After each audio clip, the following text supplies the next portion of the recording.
Komoditi manggis asal Jembrana kini menembus pasar di Tiongkok.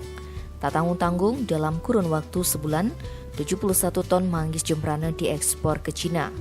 Hal itu disampaikan Direktur Utama PT Raja Manggis Sejati, Jero Tusan saat seremonial pelepasan ekspor manggis Jembrana ke Cina Jumat 29 Oktober.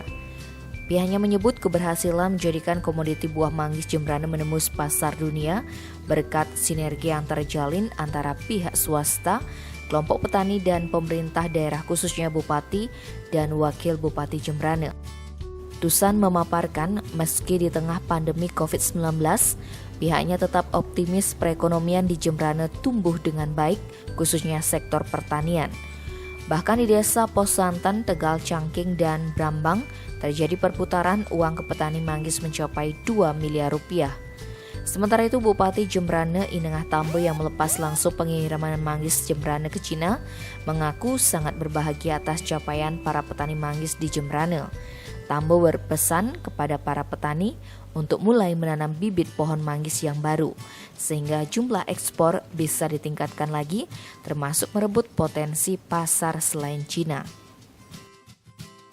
Tim Bali Express melaporkan.